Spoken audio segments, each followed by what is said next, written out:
Hello दोस्तों, नमस्कार। Welcome to my YouTube channel Sanjay Mishra the story teller. किस्से कहानियों के इस अद्भुत संसार में आपका फिर से स्वागत है। दोस्तों, मेरी कहानियों की जो आप प्रशंसा कर रहे हैं उसके लिए तहे दिल से आपका बहुत बहुत शुक्रिया, आभार, अभिनंदन। दोस्तों, हम सभी की ज़िंदगी में कभी ना कभी, कहीं ना कहीं, कोई ना कोई ऐसी रहस्यमय या रोमांचक घटना घटती है जो ताउम्र हम भूल नहीं पाते हैं। ऐसी घटनाएं हमें बार बार गुदगुदाती रहती हैं, रोमांचित करती रहती हैं। आज मैं आपके सामने अपना एक इसी तरह का अनुभव एक कहानी के रूप में प्रस्तुत करने जा रहा हूँ। कहानी का शीर्षक है वो दो लड़के। दोस्तों, बात 2004 के आसपास की है। मुझे एक शासकीय ड्यूटी पर शिलोंग जाना पड़ा। 8-10 दिन का टूर था और जब मैं शिलोंग से वापस लौटा तो रेल यात्रा करके लौटा। गुवाहाटी से कोलकाता, कोलकाता से नागपुर, नागपुर से फिर गोंदिया, गोंदिया से मुझे डेमो ट्रेन पकड़कर, ट्रेन बदल कर बालाघाट आना था। मैं वैसे ही ट्रेन में बैठा। डेमो ट्रेन थी, मेरे साथ कुछ ही पैसेंजर्स थे और वो बालाघाट तक पहुँचे। दरअसल आज की कहानी की शुरुआत बालाघाट स्टेशन के बाहर से ही शुरू होती है। दोस्तों, मैं आपको बताना चाहूँगा कि ये दिन जो था वो होली वाला दिन था। होली वाला दिन मतलब जिस दिन हम लोग होली खेलते हैं या जिसे हम धुरेड़ी के नाम से भी जानते हैं। तो दिन में होली खेली गई थी और हम लोग रात के लगभग 11:30 बजे बालाघाट स्टेशन पर पहुँचे थे। बाहर निकले हम लोग प्लेटफॉर्म के बाहर।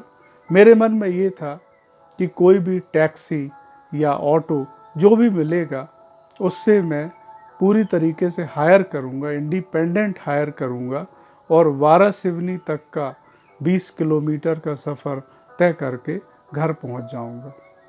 तो दोस्तों, जब बाहर निकले तो जो मेरे को पैसेंजर्स थे उनको लेने कई लोग आए थे और वो उनको लेकर चले गए।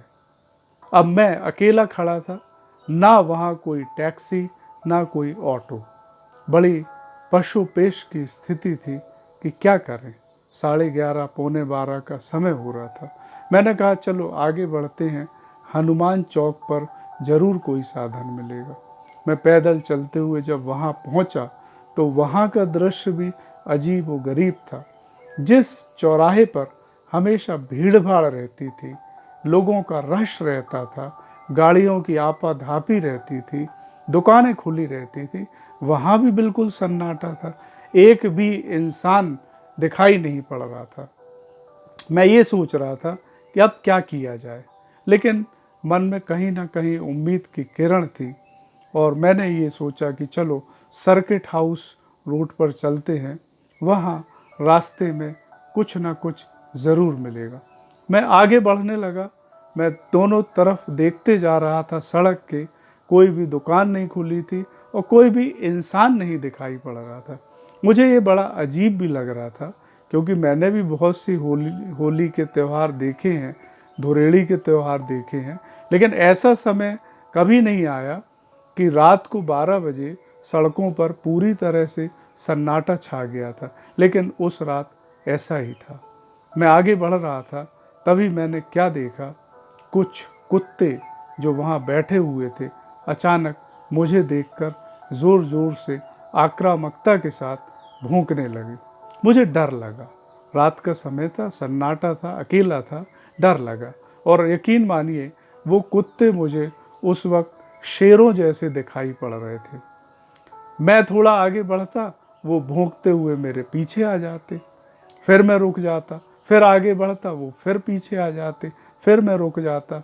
लेकिन मैंने बचपन में कभी पढ़ा था, सुना था कि यदि कुत्ते भौंक रहे हों तो आपको भागना या दौड़ना नहीं चाहिए। और इसी सिद्धांत पर अमल करते हुए, भगवान शंकर का नाम लेते हुए मैं धीरे धीरे सर्किट हाउस रोड पर आगे बढ़ने लगा। कुत्तों ने भी भौंकना बंद कर दिया।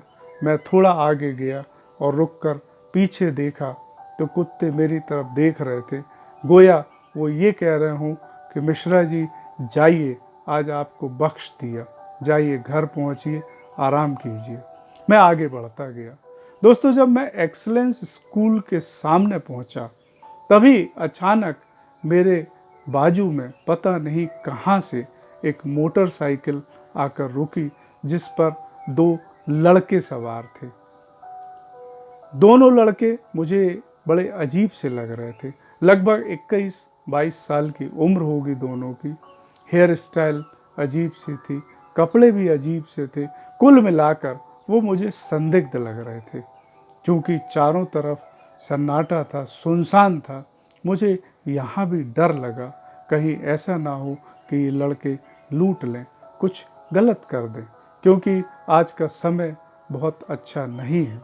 तो दोस्तों, कुत्तों से बचते हुए मैं यहाँ पहुँचा था और यहाँ पर मुझे वो 2 लड़के बाइक में मिल गए थे। दोस्तों, कुत्तों के बारे में जब जिक्र निकला है तो मैं एक बात आपको ज़रूर बताऊं, क्योंकि कुत्तों ने मेरे ऊपर भौंकना छोड़ दिया था, मुझे जाने दिया था। तो मैं ये महसूस करता हूँ कि आज के ज़माने में भी कुत्तों में, जानवरों में शायद ज़्यादा इंसानियत है, शायद दया भाव ज़्यादा है। खैर, उन लड़कों ने मेरे कुछ बोलने से पहले ही मुझसे पूछा कि सर, यहाँ रात को आप अकेले कहाँ घूम रहे हैं, आपको कहाँ जाना है? मैंने उन्हें बताया कि मुझे वारासिवनी जाना है। तो लड़के बोले कि सर, आप हमारे साथ बैठिए और बस स्टैंड आपको छोड़ देते हैं, वहाँ से कोई ना कोई साधन आपको अवश्य मिलेगा।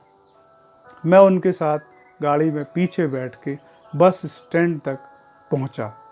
वहाँ का दृश्य भी देखने लायक था। दोस्तों, मैंने बालाघाट बस स्टैंड को ऐसा कभी नहीं देखा था। 1-2 बस खड़ी थी, सारी दुकानें बंद थी, ना कोई ऑटो ना कोई टैक्सी। हम तीनों वहाँ बुत बने खड़े थे। उन लड़कों ने फिर मुझे आगे आकर सलाह दी कि सर, एक काम करिए, ये जो 2 होटल हैं यहाँ आप कोशिश कर लीजिए, आज रात रुक जाइए, कल सुबह जब कुछ साधन मिले तो आप वारासिवनी चले जाना। मैंने कहा चलो, सही बात है। हम तीनों वहाँ गए। दोनों होटल के दरवाजे बहुत ज़ोर ज़ोर से खटखटाए, आवाज़ें भी थी, लेकिन शायद वो लोग भी दिन भर होली खेले थे और होली की मस्ती में मस्त होकर सो गए थे। खैर, अब कोई चारा नहीं था। मैं बड़ी मुसीबत में था, समझ में नहीं आ रहा था करें तो करें क्या। और फिर से उन्हीं लड़कों की तरफ से ये राय आई कि सर, एक काम करते हैं, आपको हम लोग टोल नाका बैरियर तक छोड़ देते हैं। वहाँ से वारासिवनी का सीधा रास्ता है, तो आपको कुछ ना कुछ ट्रक गाड़ी ज़रूर मिल जाएगी जो आपको घर तक छोड़ देगी। मुझे इस सलाह में कुछ अच्छाई भी लगी और मैंने एक बात और सोची कि टोल नाके पर वहाँ के एम्प्लॉयज़ रहते हैं, चाय नाश्ते की 1-2 दुकानें भी खुली रहती हैं। तो मान लो गाड़ी नहीं भी मिली तो कम से कम मैं वहाँ उन लोगों के साथ किसी तरह रात काट दूंगा। ये सोचते हुए, डरते डरते, भगवान शंकर का फिर से नाम लेते हुए मैं गाड़ी पर बैठा और गाड़ी बैन गंगा नदी को पार करते हुए टोल नाके पर पहुंची। जब हम लोग यहाँ पहुँचे तो फिर एक भयावह सा दृश्य था। टोल नाका बंद था, उसका जो कांच का ऑफिस रहता है वो भी बंद था, कोई एम्प्लॉय नहीं था, बैरियर खुला हुआ था। इसका मतलब वो फंक्शनल नहीं था। जैसा मैंने सोचा था कि शायद चाय नाश्ते की कोई दुकान खुली हो, वैसा भी कुछ नहीं था। हम लोग जहाँ से चले थे फिर वहीं आकर खड़े हो गए थे।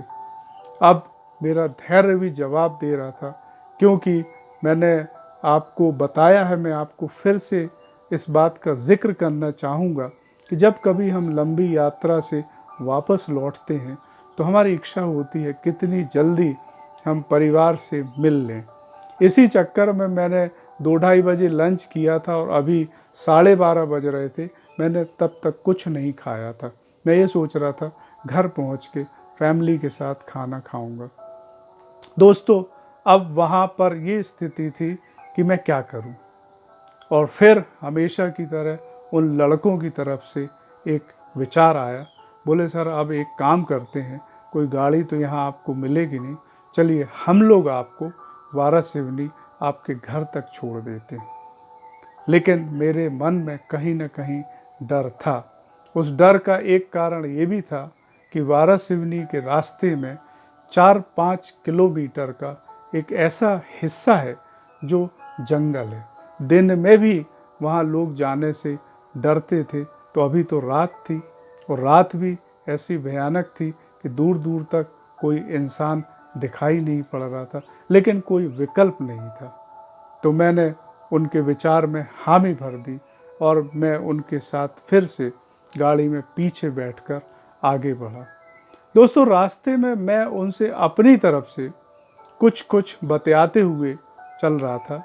इस बात को मैं यूं कहूं कि मैं अपने आप को संतोष दे रहा था, अपने आप को सांत्वना दे रहा था। उन लड़कों की तरफ से मेरी बातों का कोई जवाब नहीं आ रहा था।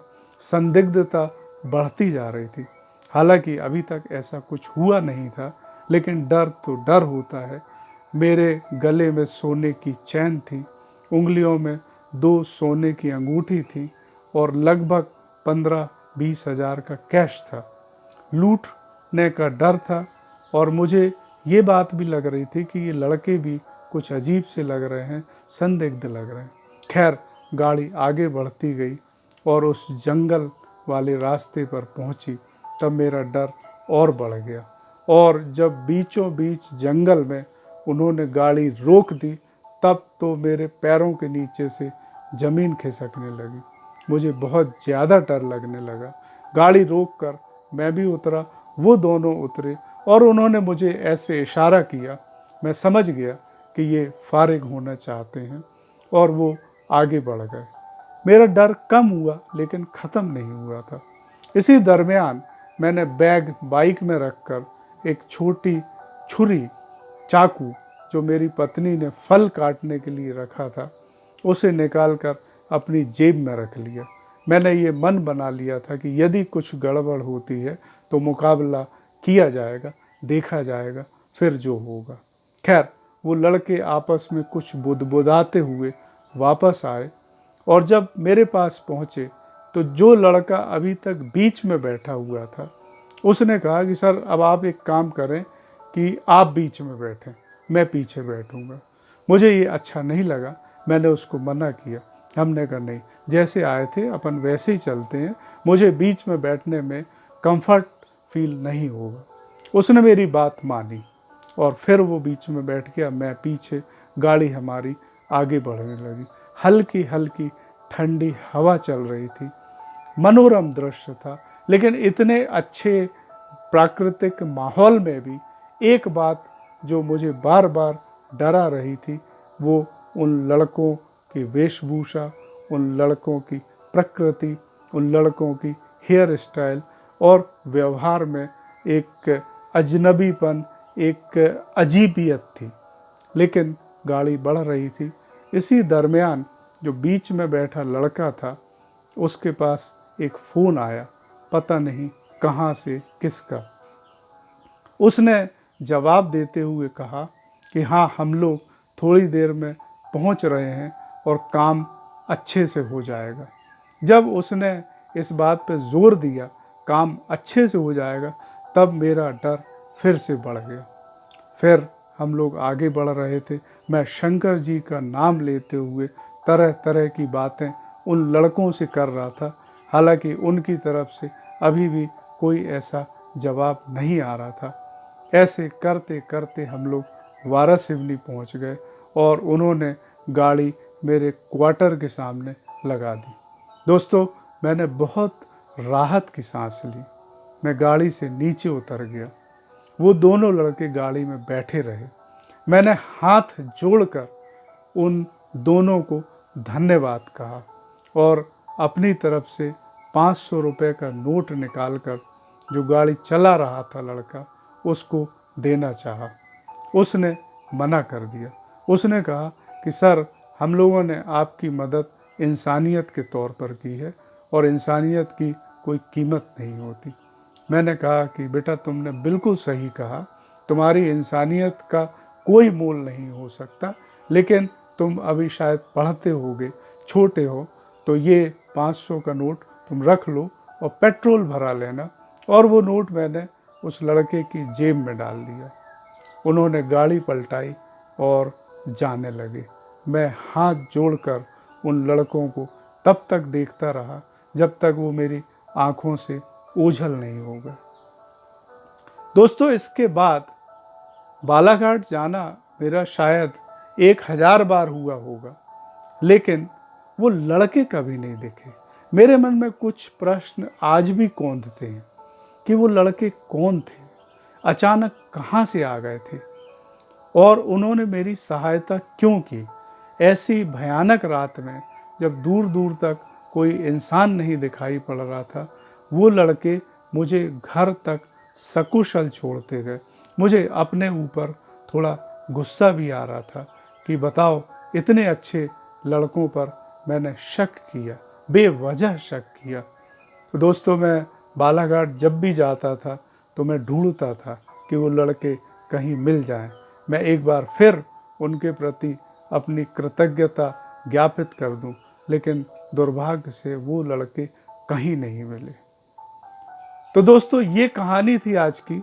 ऐसी कुछ घटनाएं आप सभी के साथ होती होंगी।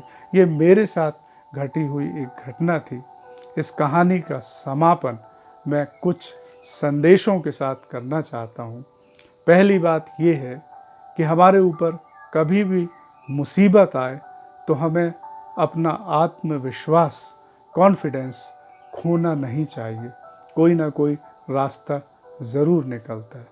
दूसरी बात, हमें कभी भी किसी व्यक्ति की वेशभूषा, बालों की स्टाइल या वो कैसा दिखता है, इस आधार पर उसके चरित्र के बारे में राय नहीं बनाना चाहिए। तीसरी बड़ी महत्वपूर्ण बात कि हमें ईश्वर के अस्तित्व पर हमेशा विश्वास रखना चाहिए। ईश्वर होता है। यदि आपने मुसीबत के समय सच्चे मन से ईश्वर को याद किया है तो वो आपकी मदद करने ज़रूर आएगा। खुद नहीं आएगा, लेकिन कोई ना कोई साधन, कोई ना कोई माध्यम अवश्य भेजेगा। जैसे मेरे केस में वो 2 लड़के आए थे। चौथी एक और बहुत महत्वपूर्ण बात कि हमें इंसानियत पर हमेशा भरोसा रखना चाहिए। दोस्तों, इंसानियत एक ऐसा गुण होता है जो हम सभी लोगों को आपस में जोड़ के रखता है। ये इंसानियत ही थी कि वो 2 लड़के मुझे इतनी भयावह रात में घर तक छोड़ कर गए थे। तो दोस्तों, आज की ये कहानी यहीं पर समाप्त होती है। हमेशा की तरह आपकी प्रतिक्रियाओं का इंतज़ार मुझे अपने मेल आईडी gurusm70@gmail.com पर रहेगा। आप अवश्य लिखें। अगली कहानी के साथ हम बहुत जल्द मिलेंगे। तब तक के लिए नमस्कार।